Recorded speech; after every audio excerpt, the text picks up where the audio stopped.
For tonight's lecture, which of course many of you already know, is sponsored by the Department of Conservation and Recreation, the Hull Public Library, the Friends of the Hull Public Library, and the Hull Life Saving Museum. And tonight we're especially honored because it really ties into the commemoration of the 10th anniversary of September 11th. And we welcome tonight Vietnam vet and retired United States Customs Inspector Michael Cunningham, who will speak about his book, In Safe Hands, True Stories about the Men and Women of the United States Customs and Border Protection. Mike was a United States Customs and Border Patrol agent for more than 25 years and served as a supervisory inspector in charge of doing a drug and terrorist team. Retirement has allowed him to pursue his lifelong passion to teach. He is currently a math instructor for veterans Upward Bound at the University of Massachusetts, Boston, a program designed to help veterans enter the world of academia. As an active member of the United States Coast Guard Auxiliary, he participates in patrolling the waters of New England in support of the Coast Guard. Additionally, the author is also associated with Child Medical Connection, a program designed to bring disabled Vietnamese children to America for much-needed medical attention. His first book, Walking Point, is about his experiences as an infantryman in the jungles of Vietnam and what happened when he returned home. He has also written a novel entitled The Wake of a Warrior. In his slideshow presentation tonight, Mike will explain what is involved in guarding the United States nation's borders and protecting its interests. Whether at Logan Airport in Boston, the U.S. land border in Houlton, Maine, or 100 miles at sea with the United States Coast Guard cutter, these men and women tirelessly enforce the law of the United States of America and help keep us safe. Please join me in welcoming Michael Cunningham.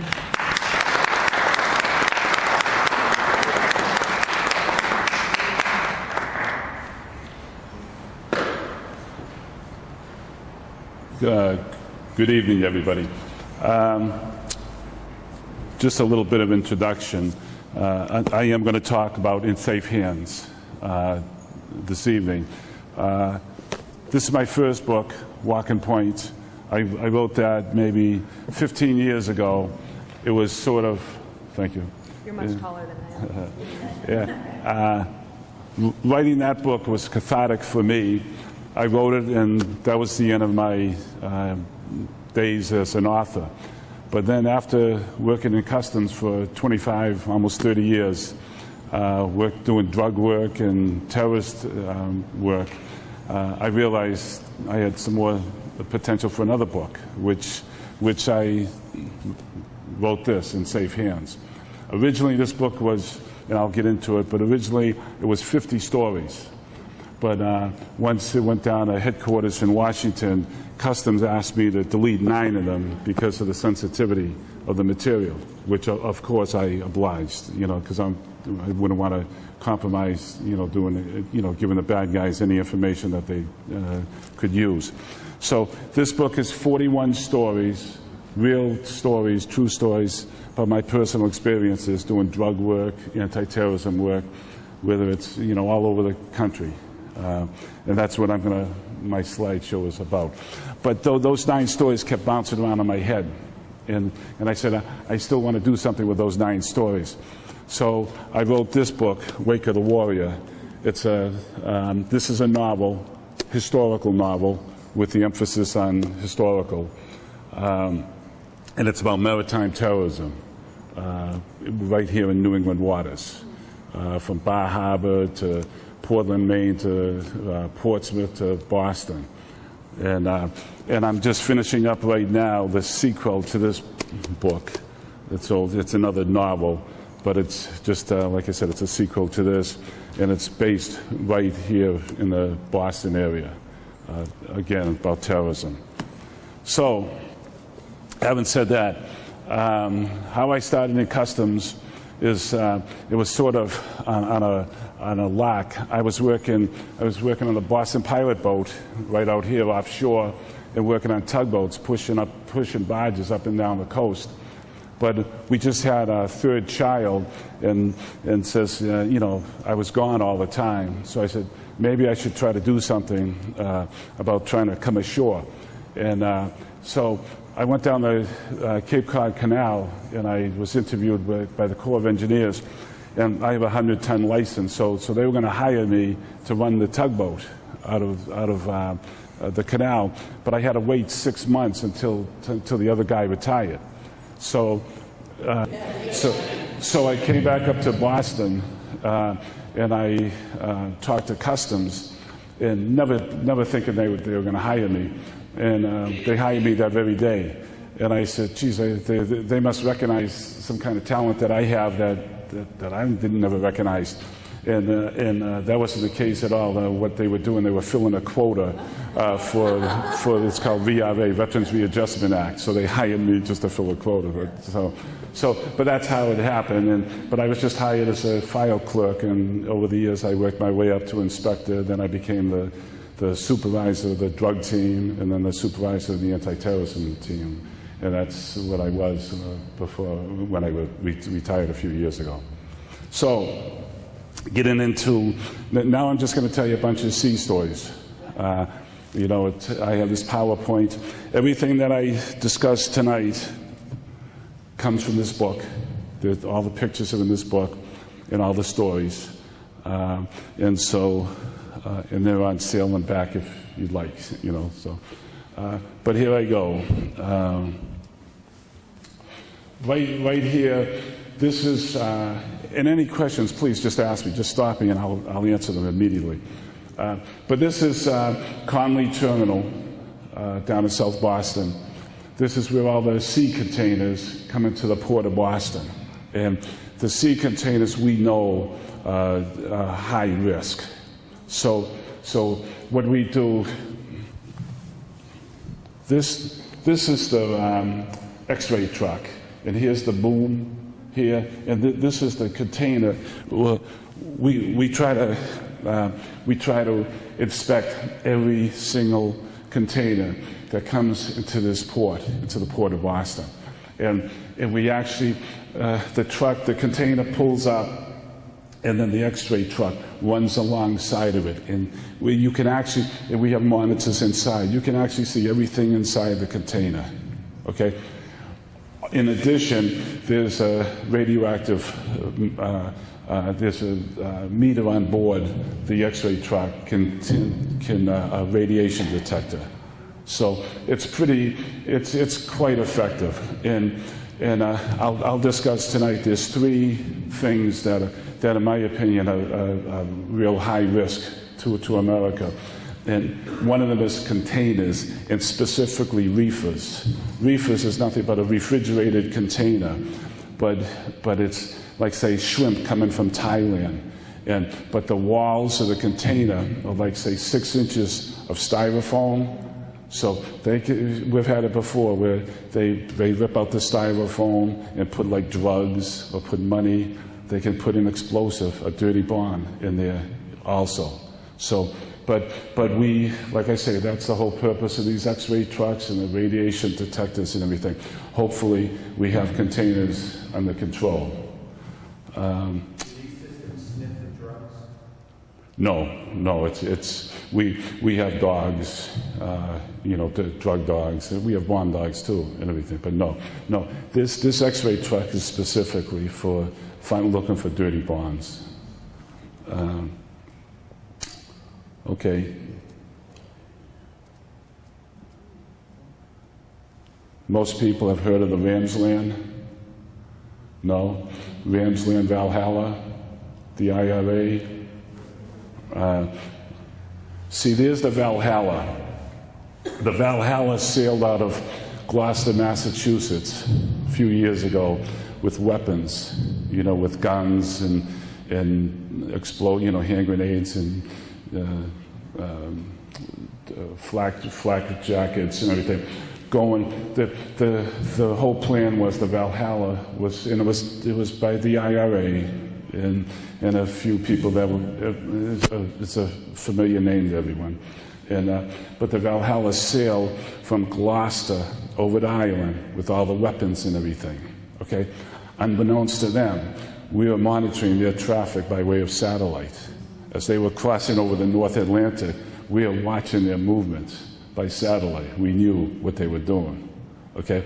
And the Valhalla, they transferred the weapons off the west coast of Ireland. They transferred it to an Irish vessel, and then the Valhalla turned around and came back to Boston, which we caught down by Pier 7, which is down by the fish pier in Boston, weeks later, okay? But the Valhalla, there was the Ramsland came into the port of Boston with 34 tons of marijuana. It was a barter system. The Valhalla went to Ireland with the weapons, and the marijuana was coming here to Boston to pay for it, 34 tons of marijuana. And 34 tons of marijuana, back then marijuana was going for about $2,000 a pound. So you can see that it was astronomical. And I'll show you pictures here.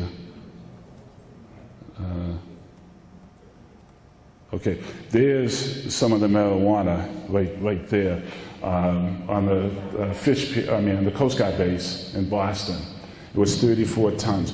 What happened when she was coming from the Ramsland was coming from the Canary Islands, had five British crew members on board, and she was coming here in ballast. In other words, the ship was empty. It just had a whole bunch of crushed stone on board in the cargo hold.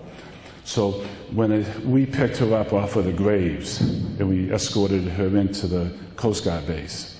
And all 5 British crew members, they were all wise guys and everything, but we just ignored it, and she came into the Coast Guard base, and then what we did, we towed her over to East Boston, and for the next 2 days, we put a drug dog on board, and it was all crushed stone. So he says, well, the marijuana has to be mixed in with the crushed stone. So luckily we put a drug dog on board, and he did alert. But what he did, he alerted to the rock. So we dug it up, and all we did was pull out this greasy piece of plastic, okay? And the dog handler said, well, the odor must be on the plastic. So anyhow, so that's why we towed it over to East Boston. We spent the next 2 days with an old-fashioned steam shovel emptying out the ship. But when the ship was empty, it was totally empty, no marijuana. So now we're saying, oh boy, we're in trouble. We're doing all the.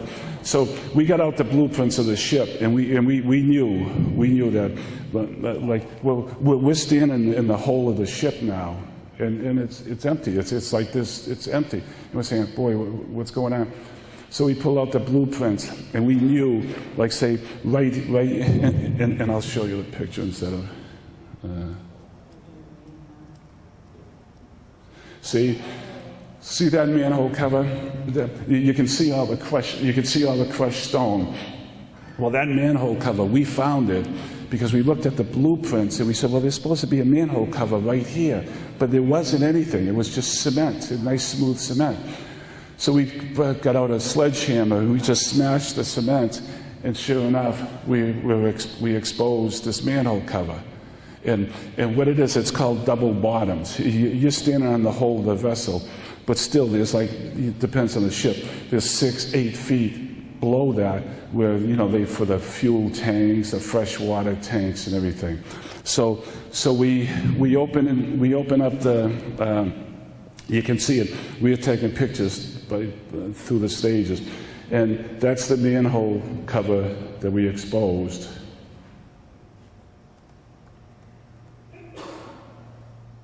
And there's the bales of marijuana.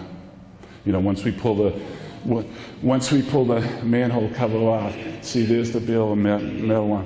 There were 34 tons of the marijuana.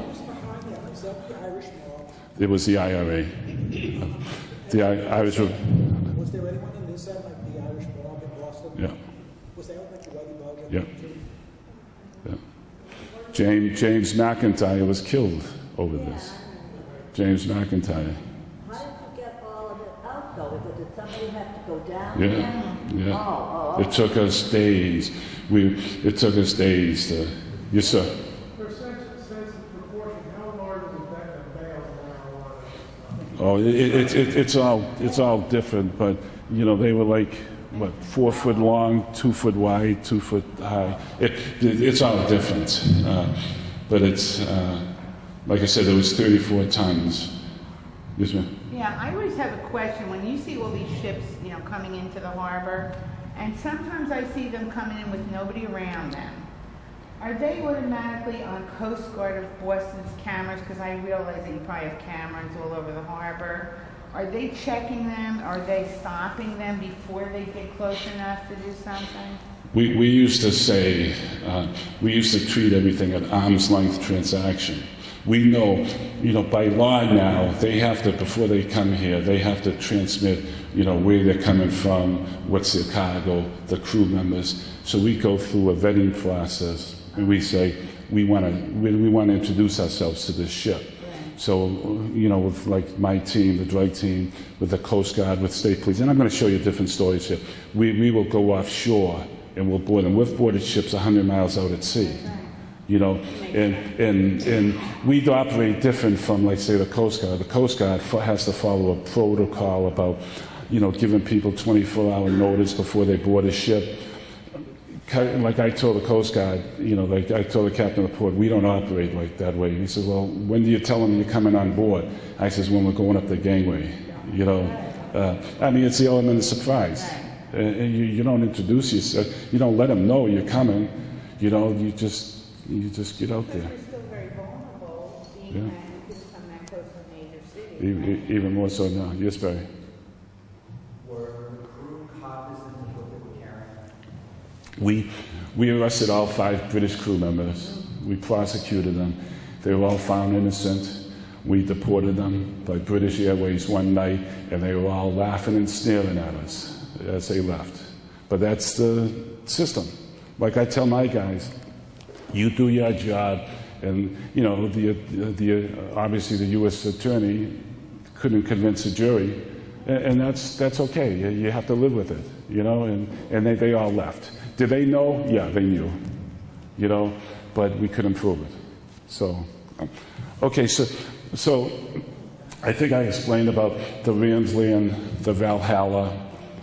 People were killed. A lot of people were killed over all this, and it was definitely the bad guys definitely didn't appreciate losing all this. Didn't Whitey Bulger supply that? He was intimately involved in the whole process. And you know where he is now, finally. Okay, see, these are just some pictures. That's the Rams there. Funny story about the Ramsland. Obviously, we seized the ship because it was a conveyance to introduce drugs into the United States. And at the time, it was worth $1 million, over $1 million, through a cup, you know, because of all the court proceedings. And when we finally sold the ship on the market, it was $25,000. It wasn't. It was, you know, it was too bad what happened. But okay. Okay, this picture right here,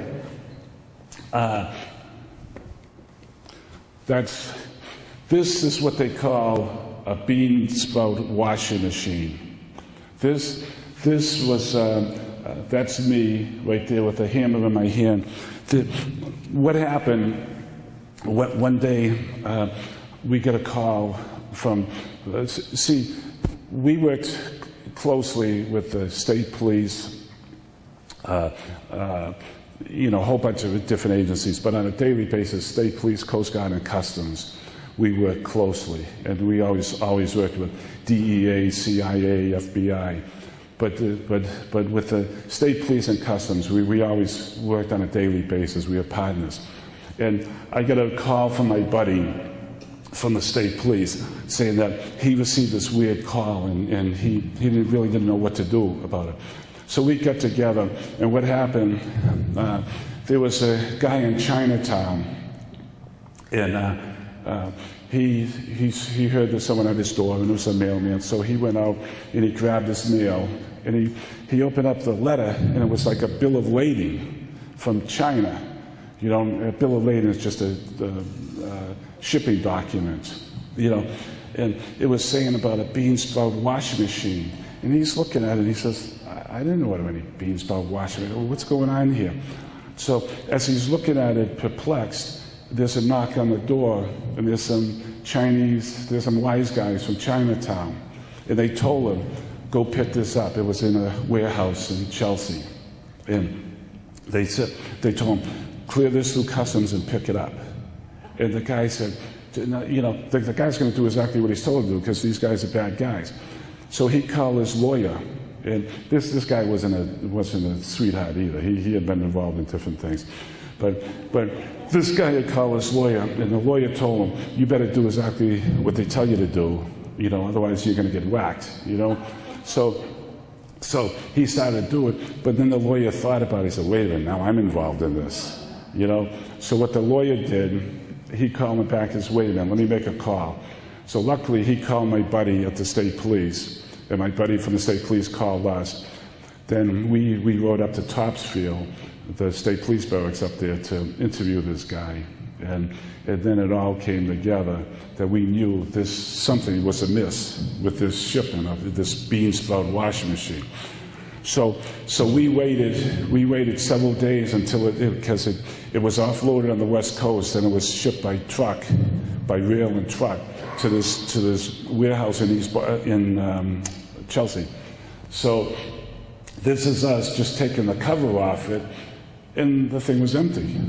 So he said, there's nothing here. This is whatever's going on, we just got duped. But then, as you can see, these are like rollers. This machine must have been, 12 foot wide, 12 foot long, 4 feet wide. Excuse me. And these were like rollers. And it's a bean sprout washing machine. And we said, nothing's here. This is crazy. But what we did, I was tapping those rollers, expected just to hear it echoing, but it wasn't. It was thud, So we said, okay. So we started to disassemble the machine. And there I am, standing over one of the rollers. See, there were 5 rollers, and we disassembled them. It's on the ground, and see, I took a drill and just drilled right into the roller.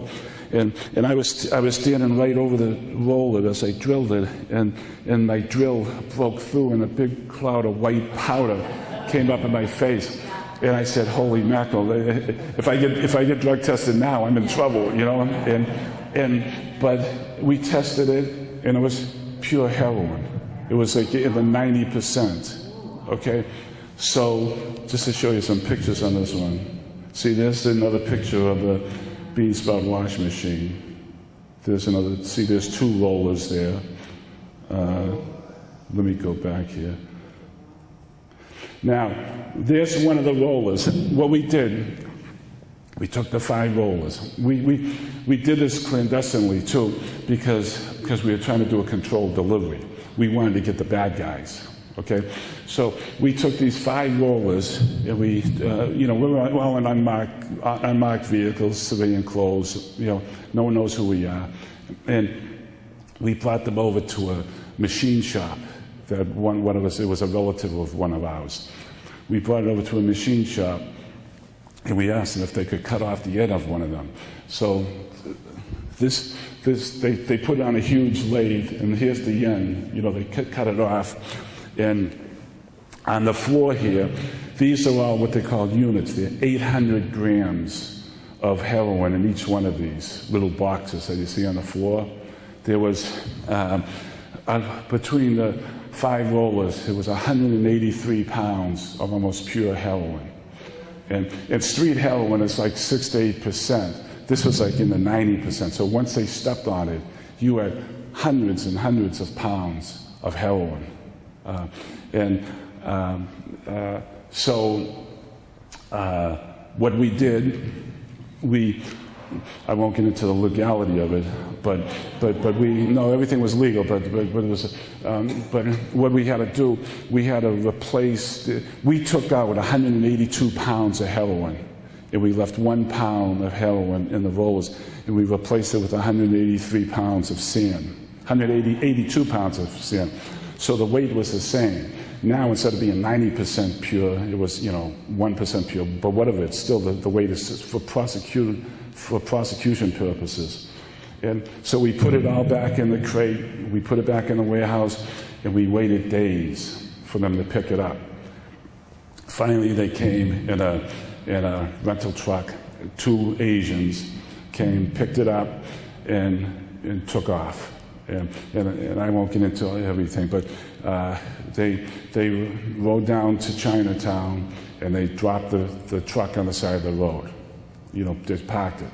So now we're screwing around, we want to put surveillance on the truck, but I mean, we're all a bunch of white guys and girls and everything, and here we are in the middle of Chinatown, and we're going to get ID'd easy. But we had a panel truck with a telescopic lens on the roof, where we pulled it into a gas station, and we just sat in the truck, and we could monitor the truck. Then no one else, all the other cars got out of the area. He had what they called, he had the eyeball.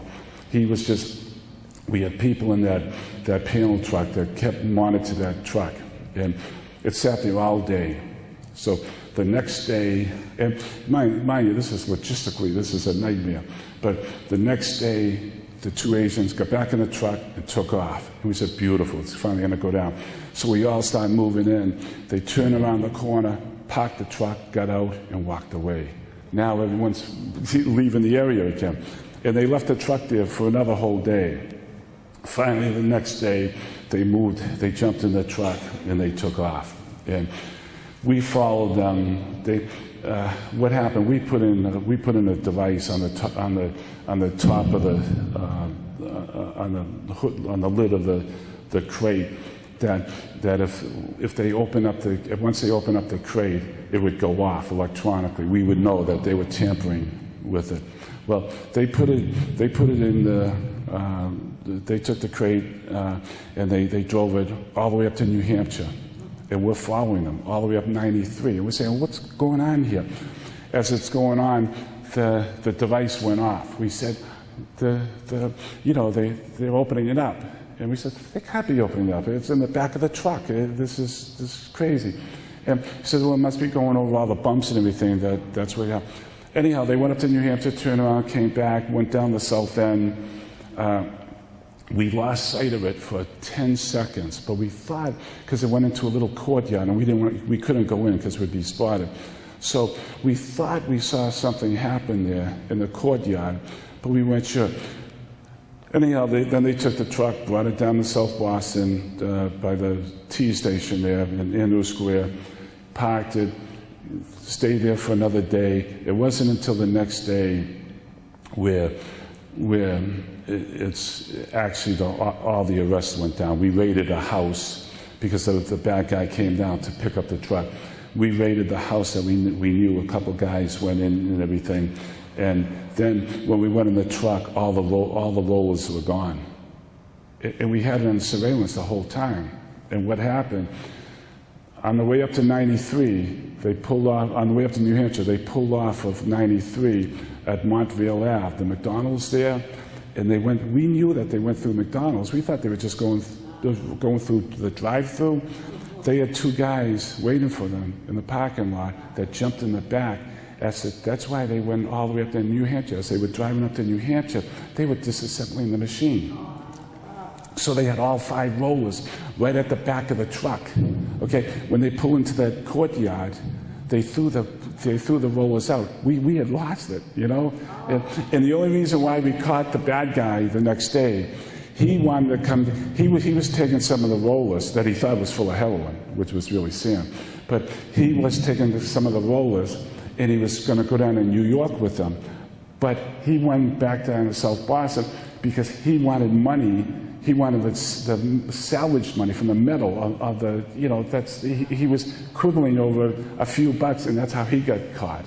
But when it all went down, it was like I tell the story, I feel sad. There was a Boston policeman.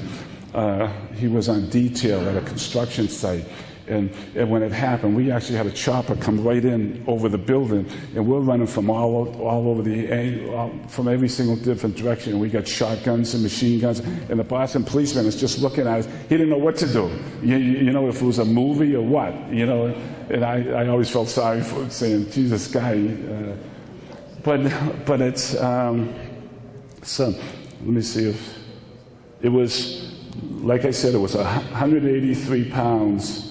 183 pounds of pure heroin. It was a huge seizure. There's another picture here where the newspaper said it was worth $1 billion. I don't think it was quite worth $1 billion, but it was worth a lot of money. When it's international crime, because these people come from other countries, what's the best you guys can do? Send them back? No, see you see, people think that, and that's what they tell them. No, we prosecute them. If they're found guilty, they go to jail for whatever their sentence is. When they're done, we have a detainer on them. As soon as they leave jail, we deport them. But people think that, no, that's not. But and that's what they tell them overseas. They say, don't worry, if you get caught, they're just going to kick you out of the company. No, that's not what happens. So when you were staking out the location in Chinatown in Manhattan, did you have a lot of donuts and a porta potty? That's part of the that's one of the tools of the trade.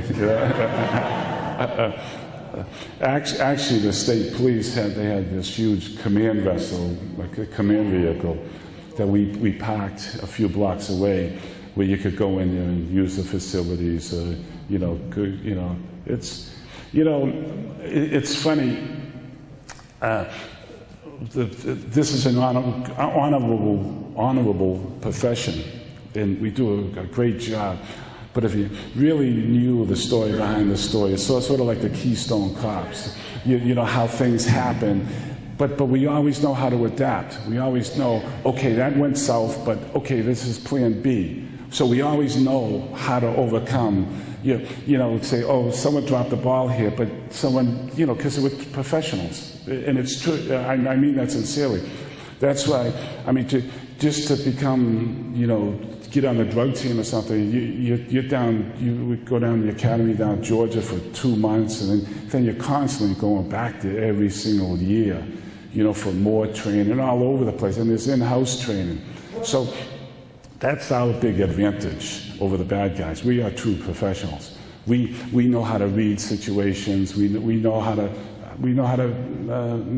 manipulate the situation. We know how to get help from other people and stuff. So, it's a lot of fun.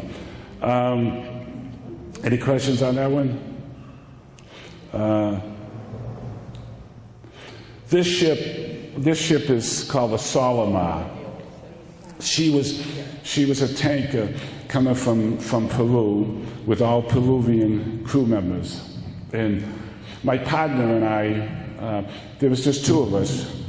We did a surveillance on the ship. We call it a gangway surveillance. She was in South Boston, right opposite the Black Falcon Pier. It used to be called Coastal South Boston. She's not there anymore, the pier. But the ship pulled in. So my partner and I, we just did a surveillance on.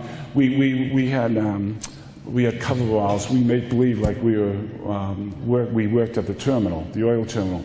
So we were just sitting on pipes, like making believe we were adjusting the valves and everything. The whole time we were just keeping an eye on the gangway. And about 8 o'clock at night, we saw 5 crew members gather amidship at the pump station, and it was like a September night, like tonight. So it wasn't cold. It wasn't hot, but it wasn't cold. But they all had on big jackets, and then they all gathered together, and then they one at a time they walked down the gangway and then started to walk off the facility. And we're saying, wow, something's weird here, So we just let things evolve. We just let it keep going on, and finally, we knew 3 guys had left the facility, and then we saw the 4th one go in between the tanks, but the 5th one never showed up. So I told my partner, I says, come on, let's go see what they're up to. So we jumped in our vehicle. It was an SUV, unmarked, and we rode up East 1st Street, by the Edison plant there, and we could see them walking back down East First Street, back towards the terminal. So we pulled around and we just, just stopped fast and jumped out, and we introduced ourselves to the guys. And they started telling us they're going uptown to see a senorita and all that. Said, yeah, okay.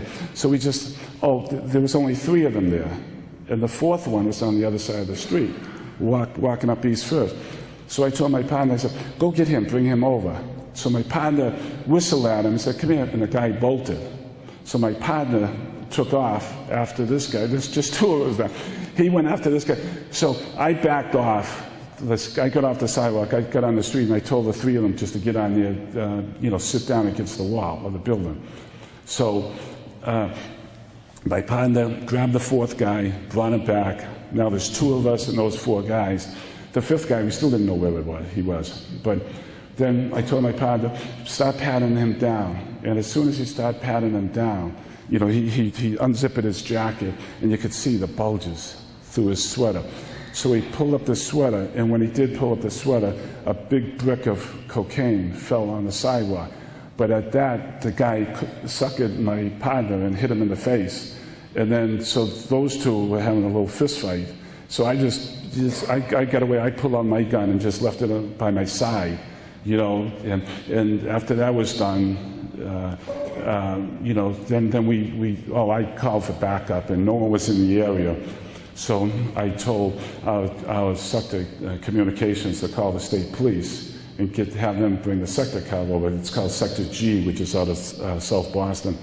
So, and so as that was going on, we patted all the guys down, and the sidewalk was full of cocaine, packages of cocaine. And what we were afraid of, we knew we had all these guys here with the cocaine. We knew there was someone going to pick them up. So that's what we were afraid of. None of those guys had weapons, but we knew whoever was picking them up was going to have weapons. So that was our concern. So we wanted to get help pretty quick. What happened, this is what I'm saying, Keystone Cops. When our sector called over the state police and said, Customs needs your help down on East First Street, they called the sector car, which is a buddy of mine, Tommy Woods. He thought the way it was conveyed to him, Customs wanted to have coffee. So he knew I was working. So he said, Mike just wants to have a cup of coffee. So he just sauntered on over. He came down East First Street, and he wasn't even thinking. His mind didn't go, his mind wasn't thinking, something was wrong. He rode right by us. He rode, when I saw the state police cruiser come over the rise, I said, oh, beautiful, we got help. He rode right by us. He went down to Conley Terminal, and when he got down to Conley Terminal, the guy down there, Tommy says, you know where Mike is? And the guy says, Tommy, something's going on up the street. And then Tommy said, it all flashed. He said, that was the car I just passed. So he turned around, he came back, and he saw what was going on, so he called for backup. Because I asked him, Keystone Cops, we only had 1 set of handcuffs. I said, Tommy, you got any handcuffs? He says, I shouldn't be telling you this. I says, Tommy, do you have any handcuffs? And he had a set on him, and he had 1 other set in his trunk. And so, but then by that time, you could hear, sirens all over the place. The Boston police said they sent like 5 cars down. So everything was fine. And we got those 4 guys, and we took them off to jail. But then we boarded this ship right here. And we found the 5th guy on board. All total, there was like 40 pounds of cocaine that we got. But we seized the ship also, because it was used as a conveyance to introduce drugs. But, and what happened, just a funny story, the next day, I went on board the ship, and in my office I had this huge customs flag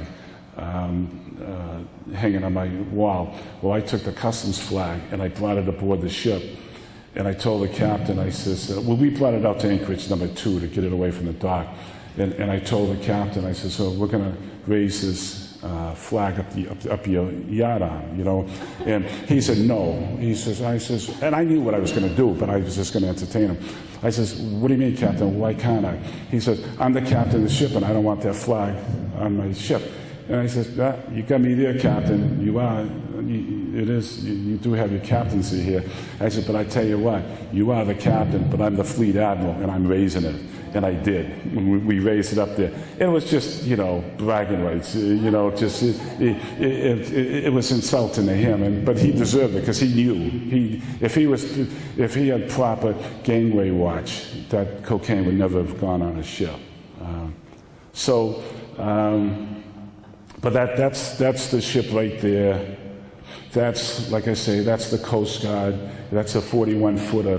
They transported us in and out of the, you know, to the ship.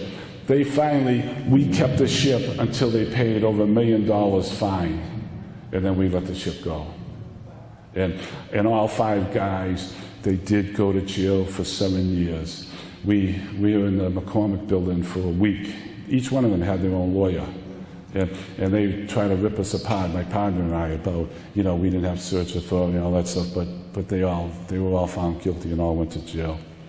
A couple days before Christmas, a few years back, I received a call from our headquarters saying that a ship was coming into Searsport, Maine, and on board was a crew member that we had past dealings with. And they asked me, he says, can you go up to Searsport and board the ship and see what's going on? And I said, yeah, sure. A couple days before Christmas, guys going to be banging my door down. I'll go up there, you know. But as dedicated they were, I got a handful of guys, and we headed up to Searsport, Maine. I picked up more people up in Portland, more people up in Bangor. I got the Coast Guard, I got the locals involved. So when this ship pulled in to Searsport, to a dock in the Sprague terminal in Searsport, it was now it's, you know, like midnight, and it had been sleeting and, you know, misty. So when we jumped on the ship, it was just like an ice rink. But we all got on board, and when we board a ship like this, you know, we wait until the ship is safely secured to the dock. We jump on board, and we immediately take all the crew and we sequester them to the mess deck. And it's real quick. There's no negotiating. You go immediately to the mess deck. And we have a crew list. So now we know on the ship there was 34 crew members. Now we have 34 crew members on the mess deck. So we know everyone's accounted for. So when we search the ship, if we bump into anyone, not good. They were, you know, something's wrong. They were stowaway. They were a bad guy. So we know right off the bat. Well, we did this. We put all the crew members in the mess deck, and we identified just casually. We identified who the bad guy was supposed to be, and he was a big guy. He was, I don't know, 5'10", 250 pounds, but he was huge. He was a Croatian, and I said, great, you know, this guy's going to be bouncing us off the walls if we have to arrest him, you know. So anyhow, I pre-assigned guys to what part of the ship to search, and this guy right here with one other inspector, because he's an experienced guy, I told him to go immediately to this Croatian's cabin and search his cabin. So, and everyone else dispersed all over the ship, and I was just floating around, you know, listening to the radio traffic, just seeing how everything was flowing. And a couple of minutes later, this guy called me and said, come down, he needs me down the cabin. So when I arrived, then found out what was going on, that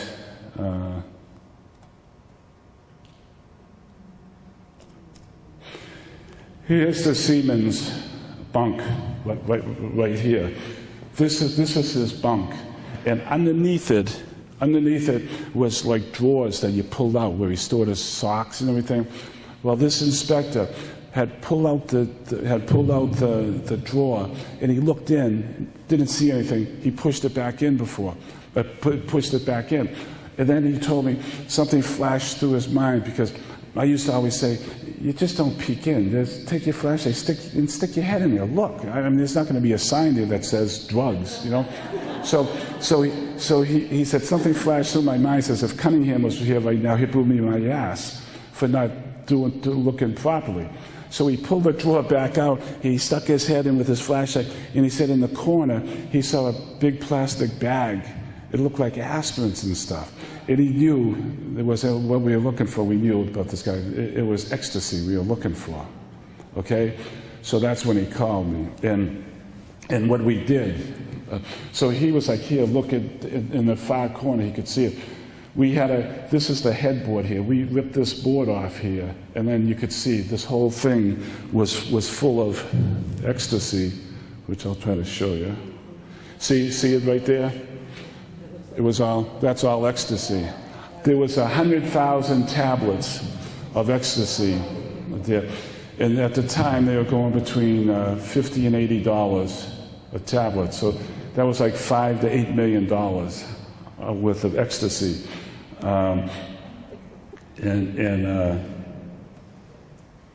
See this? There's another shot of this bunk with a headboard. And there it all is right there. It's 100,000 tablets of ecstasy, between $5 and $8 million. To this day, it's the largest ecstasy seizure in the state of Maine. So now we have the seizure, everything's fine, but we have to go arrest the guy. So we're saying, well, who's going to arrest him? Because we know this isn't going to be the fun part. So everyone said, well, why don't you arrest him? You found him. Well, why don't you? And then they would say, well, you're the boss. You go arrest him. I said, thanks, guys. You know. So anyhow, we went up in the mess deck, and I said, all we're going to have to do is just go up there and act confident, act like we can do this without any problem, and do it. And I walked up to the guy. I said, get on your feet. He got on his feet. You know, I said, stick your hands out. He stuck his hands out. I put the handcuffs on him, and it was over. You know, and I says, whoo, you know, I knew we were going to be bouncing off of every bulkhead in the mess deck, you know, but it was and you know what? The guy was the nicest guy in the world. No, seriously, when we took him off the ship, one of the inspectors fell down the ladder hard, and he was just laying there on his back. He slid down the ladder, picked him up, and made sure he was okay, and he just had handcuffs on. So he was, and we always are what we call the bad guys, but we always treated everyone humanely. You know, we never abused them, or we never put up with any of their guff or anything, but we always were gentlemen and everything, and did perfect reason. This guy, even though he was smuggling drugs, he's still a human being. It just showed you he was a decent guy. Where was this coming from? Netherlands. See, my question is, it seems like an awful lot of drugs are coming to this country, right? Is there something we're not doing, like that we could get it before it's coming in? Is it impossible? No, it's we admittedly only catch maybe 10%, and that we think that's kind of high. So, and like I say, if we can only catch 10% of the drugs, what reasonable and prudent person would think that we could catch more than 10% of terrorist or terrorist-related activities? You know, my solution to it, my kids, my grandkids, I talk to them every single day about the evils of drugs and everything. That's the only thing you can do, you know?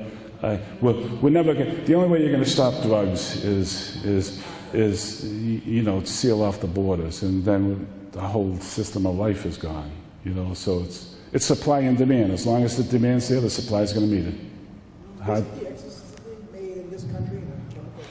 I'm sure they can make it, yeah, but yeah. Ever able to get them in the laboratories? Oh, sure, yeah. I can see the ecstasy is like little round pellets. Where does it come from? I don't understand. It came from this shipment came from the Netherlands. No, but where does this They make it in laboratories. It's man-made. It's synthetic. Yeah. Oh, for what? I'm not sure that the whole chemical, I can't believe. No, it's chemicals. Oh, I see what you're saying. It's like a pill that you take, it's like OxyContin, is a legitimate drug. Right. Unfortunately, people don't know. We destroy it. After we have to take the drugs, bring it to the lab, have it tested. We take it to the lab, we take it to court, and the judge says, okay, I accept this as evidence, this piece of paper. So we can take this 100,000 tablets and destroy it. And you try to do it as fast as possible. You don't want this stuff laying around because only bad things can happen. There are different ways, but one of the most common ways, we had a incinerator we burnt stuff in. So there's the ecstasy, there's this bunk. This guy was successfully prosecuted and went to jail.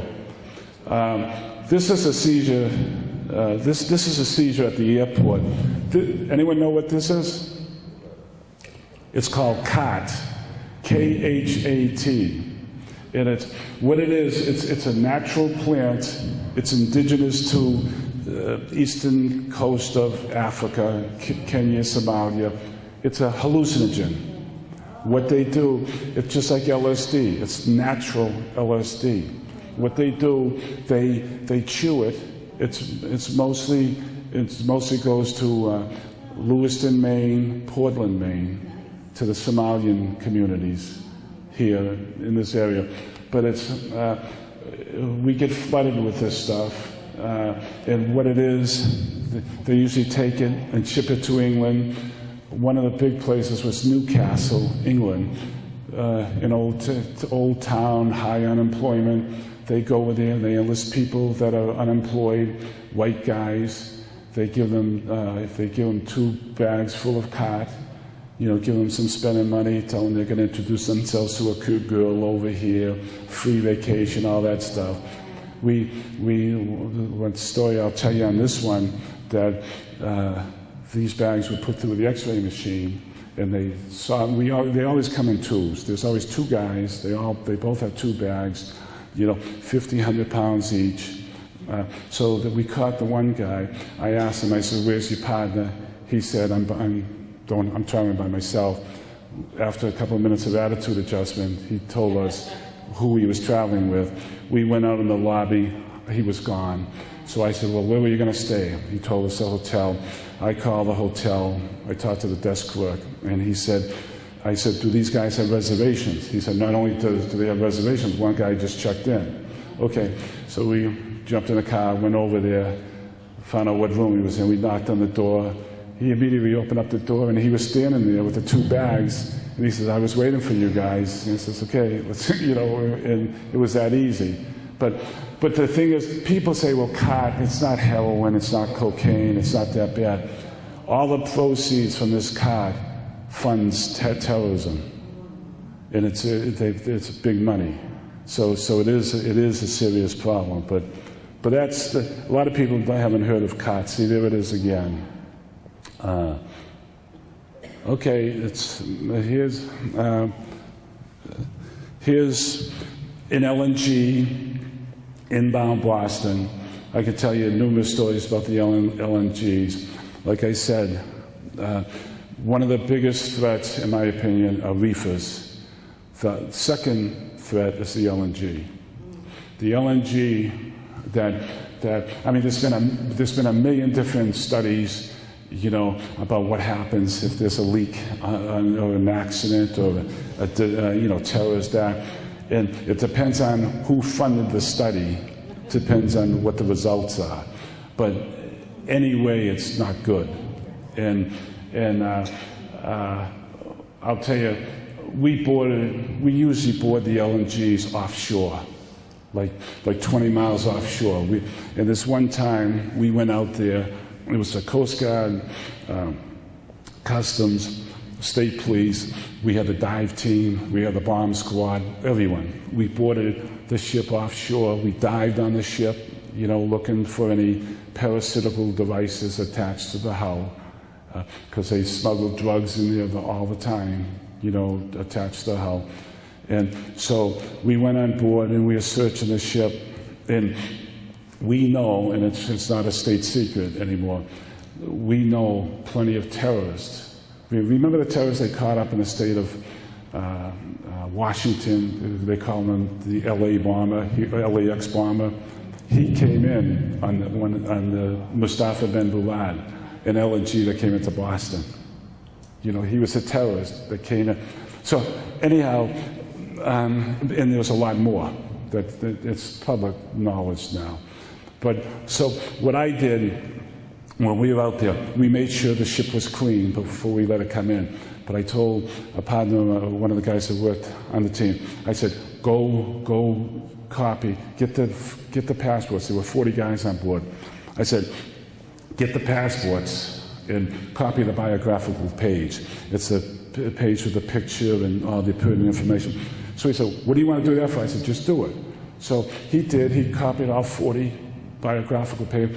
I told the captain, good ship, nice ship, thanks for cooperating with us, we're out of here, we're gone. So on the way back in, guy says, what do you want, what did you do that for? I said, because when the ship is ready to sail, we're going to go on board. Just before it sails, we know these 40 crew members are on board right now. I said, we're going to make sure those 40 crew members are still on board when they sail. Because the ship would come in with 40 guys and she'd sail with 35. So 5 guys into the country illegally. And the captain's not going to say anything because they'd throw them overboard in the middle of the Atlantic. So that's exactly what we did. Myself and 2 other guys, the tugs were alongside, they're singling up the lines, the ship's ready to sail. We jump on board. But before we went on board, there was security. They have security there. And they keep a log of every crew member or anyone that comes off the ship or goes on the ship. All crew members come off a ship for 1 of 3 reasons: to go drinking, go see a girl, or go shopping. And there's that market basket right up there in Everett that they used to go shop. So all crew members had gone ashore once or twice, okay, except for this one guy who went ashore 4 times in an inordinate amount of times. And plus, he went ashore like at 0110 and went back on board 0115, went ashore at 0130, went back on board 0130, 4 times. And I said, this guy's on a mission. I could visually say, this guy's doing something. He's coming off with something, going back on board. So anyhow, I asked the captain, I said, where is this guy? He was the assistant cook. And captain says, well, we're ready to sail. And I said, Captain, you're not going to sail until I tell you you're going to sail. So let's not talk about this anymore. You're staying right tied up to the dock until we let you go. So I said, don't get the guy. I don't care, but you're not going to go anywhere. So finally he gets the guy, the assistant cook, brings him up. He could only speak French. So the captain could speak French, so I had to use him as an interpreter. But you should have saw his carotid. His carotid was just beaten out of his, you could see him, and he was just sweating profusely. And so I told the other 2 guys, I said, go search his room. So they went down, searched his room. They brought the guy with them because we were trying to expedite the process. Usually we don't bring the crew member with us for safety purposes. But one of the guys that was searching this guy's cabin pulled out one of his drawers, and he found this thing wrapped in plastic. With that, the crew member who was sitting outside the room came running in, jumped on my inspector's back. Well, the inspector who he jumped on, he played football at Northeastern, a center, big, young, strapping kid. All he did was reach behind him and flip him and smashed him into the bulkhead. And the guy had like $10,000 in cash, and he had 4 pounds of hash still on board that he couldn't get off, And so obviously we arrested him. The ship didn't sail until the next day. We went to court about a month later, and the defense attorney said, give him back he requested his passport back. And we said, he's not going to get his passport back. He's a flight risk. Judge ordered us to give him his flight, give him his passport back. So we had him, but he was still in jail. Anyhow, this was May, or the seizure was done May 2001. August 2001, the guy talked to the judge and pleaded with him. He wanted to go home to Algeria for 2 weeks because his mother was dying. The judge told him, let him go back to, and we told him, I said, you know, this is moronic. You're never going to see this guy again. But we had to, you know, we had to do what the judge told us to do. This was late August of 2001, and everyone knows what happened. September, you know, so this guy knew what was going to happen. We're convinced he knew. That's why he wanted to get out of Dodge, you know, because if he was here after 9/11, he never would have. He would have stayed here for eternity. That's just one story about an LNG. I can tell you a million more. This is us. This is us. If you can read it, it says up there, end of 95. This is Houghton, Maine. This is right after 9/11. We shut down all the airports. We knew there were still bad guys here. We knew they were going to try to get out of Dodge. So we, in this area, we flooded the northern border, you know, Maine, New Hampshire, and Vermont, from Highgate Springs all the way over to Calais. And this is Route 95 in Houghton, Maine. We just put up a roadblock. Anything that left the country, we searched. And helping us with that, that was a Vermont National Guard chopper that we used to use on a daily basis. See, that's called a slash. One side is Canada, one side the U.S. That's like a no-man's zone, DMZ there. That's what we patrolled the whole time up there. We used to walk from one border crossing to the next. It might only be like on the map, like say 3 miles, but once you go up the hill, down the hill, up the hill, down the hill, it's like 20 miles, you know, really. And it's,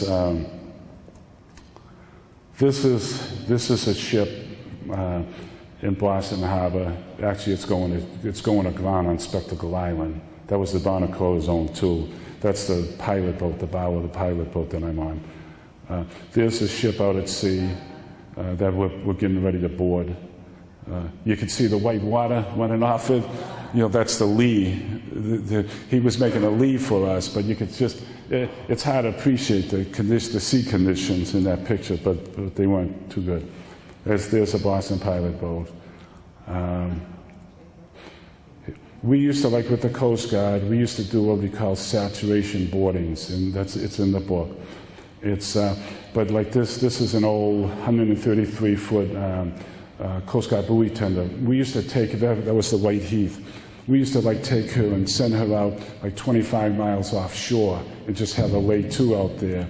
And then we used to send out boats from all the small boat stations like Gloucester, Merrimack, Boston, Point Allerton, Scituate, Provincetown, Chatham, and we used to just flood the area with Coast Guard resources.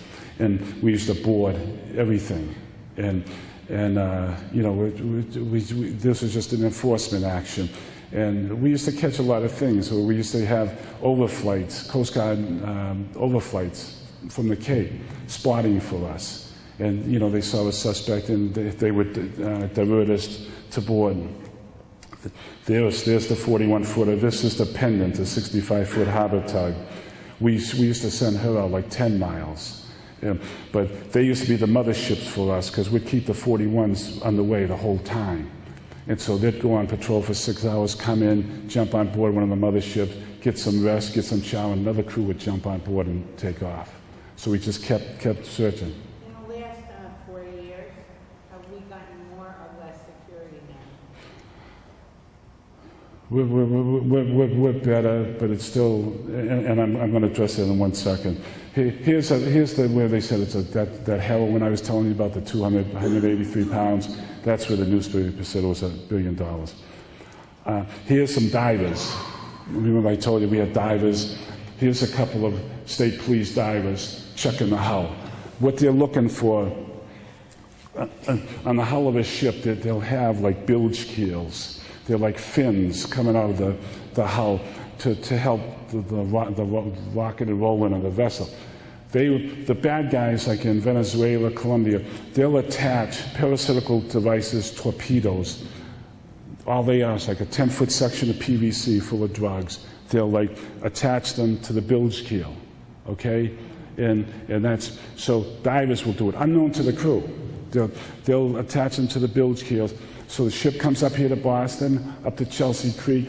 Other divers will dive down, take them off.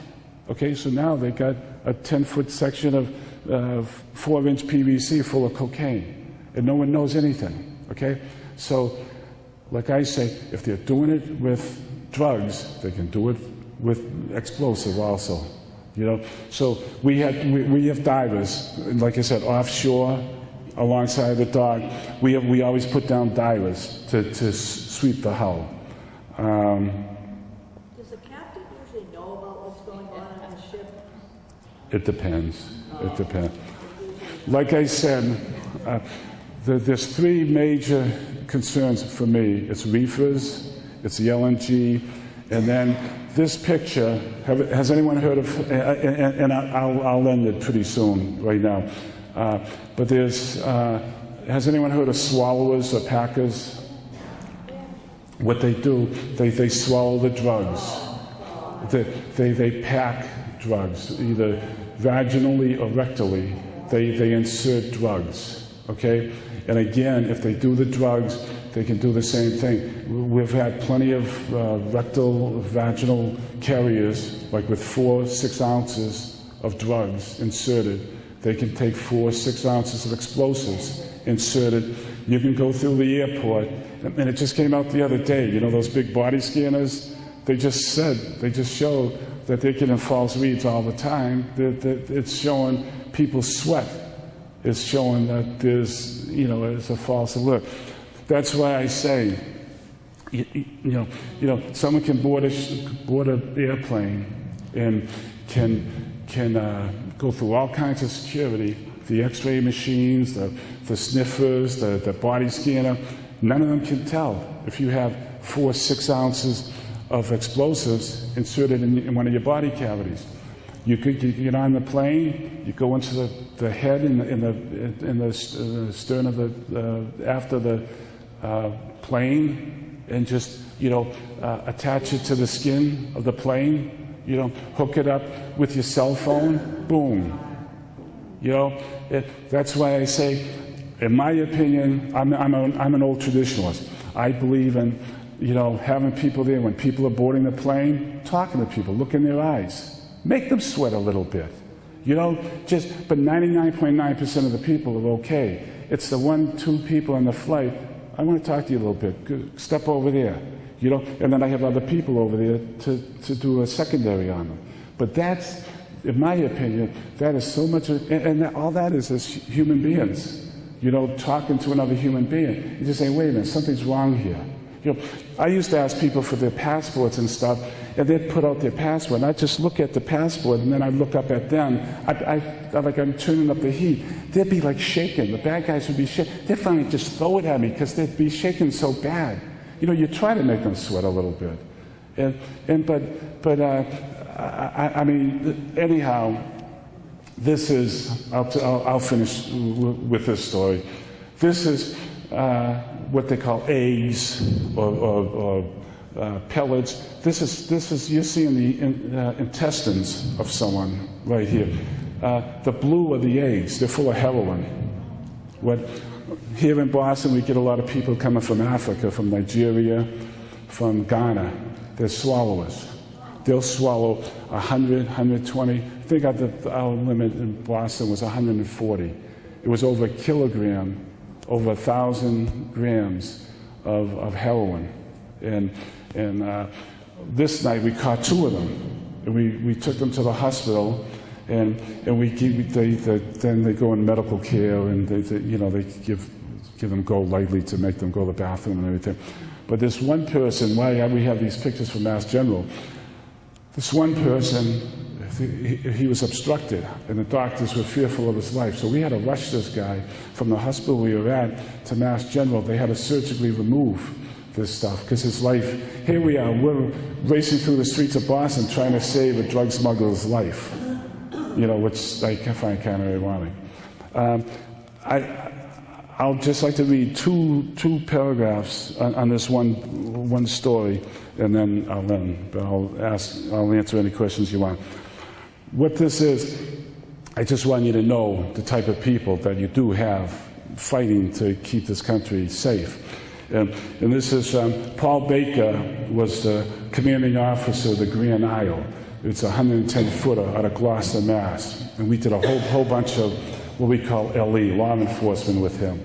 He was superb. He's now in charge of the Maritime Law Enforcement Academy down in Charleston, South Carolina. Great guy, but just go to show you the dedication. When 9/11 happened, he was home. They just came back from patrol. He was home with his kids and his wife, and he was playing with his kids on the living room floor, and his wife had the TV on in the kitchen, and then they saw what was happening. So he said he had to get to the boat, okay?